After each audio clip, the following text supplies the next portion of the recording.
So kung sa Biblia, yun pong si Satanas, no, ay tinaguri ang deceiver or mandanaya. Siya yung nanlinlang kay Eva, siya yung tuso, no, sa Biblia. So, sino naman ang sinasabing mapanlinlang or best of deceiver ayon sa Quran? Ayon po kasi sa kalang Suratul Imran, no, dito po sa Surah 354, Suratul Imran 54 ng Muhammad Ahmed and Samira Translation. Sabi dito, wa makaru wa makara alahu wa alahu khairu al makirina. Ang sabi dito, khairu al makirina. Yung salitang al makirina po, no, ay sa English ganito po yung pagkakasalin ng Muhammad Ahmed Translation. And they deceive, and Allah deceive, and Allah is the best of deceiver. Ayan. So you see, Allah pala yung best of deceiver. Kaya kung sa Biblia ang deceiver ay si Satan, sa Quran naman si Allah yung best deceiver. Assalamualaikum mga kapatid. Nagbibintang o nag-aako sa itong pastor na to. Kasi unti-unti nag-alisan ang kanyang mga member. Karamihan ay nag-Muslim, kaya sinisira niya ang Islam. Pero kung hamunin natin sa debate, daming dahilan. Sabi niya sa talatang Surah Imran, deceiver daw si Allah. Ang tanong, deceiver ba ang Allah Subhanahu wa Ta'ala? Hindi, sapagkat siya ang gumagabay tungo sa tamang landas at hindi siya deceiver. Kaya binaban niya ang banal at ang ipinahayag niya ang huling propeta na si Muhammad sallallahu alaihi wasallam upang gabayin ang mga tao dito sa mundo.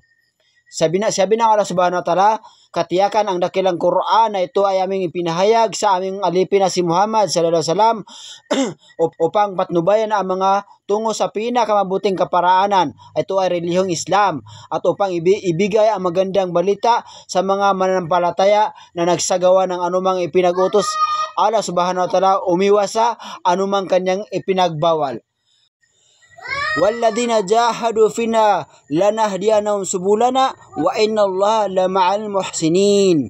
Sinabi ng Allah Subhanahu wa Ta'ala sa Quran, para sa mga yaong naniniwala sa Allah, nagpunyagi sa pakikipaglaban, sa kumakalaban sa Allah at sa kanyang mismong sarili at kay Satan, at sila ay nagtiis sa mga kahirapan at pagsubok alang-alang sa Allah, walang pag-alinlangan, gagabayan sila ng Allah sa daan ng kabutihan, patatagin sila sa matuwid na landas, at sinuman ang may ganitong katangian ay siya ay tunay na mabuti sa kanyang sarili at iba pa. At katotohanan ang Allah ay kasama sa sinumang mabuti mula sa kanyang nilikha sa pamamagitan ng pagtataguyod, pagsusuporta, pangalaga at gabay sa mga kanila. Bakit inakusa ni pastor na ang tagapaglikay ay deceiver? Surah Imran 50 po. Isa sa paratang ni pastor sa tagapaglikha, ngunit kung ating babasahin natin ay hindi deceiver ang nakalagay doon, kundi ang best of planner. Wa makarallah wallahu khairul makirin. Sapagkat ng tangkain o binalak ng mga suwail na Hudyo, ulihin si Jesus, binalak din ng Allah Subhanahu wa Ta'ala, iligtas si Jesus laban sa mga suwail na Hudyo upang hindi nila mahuli ang taong walang kasalanan.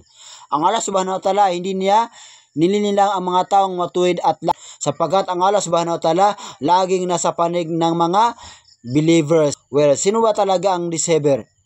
Ayaw ko makasakit sa ibang pananampalataya, kaya handa mo na ang ballpen mo at ilista mo na lang o i-check mo sa Biblia na hawak mo. Doon mo malalaman kung sino talaga ang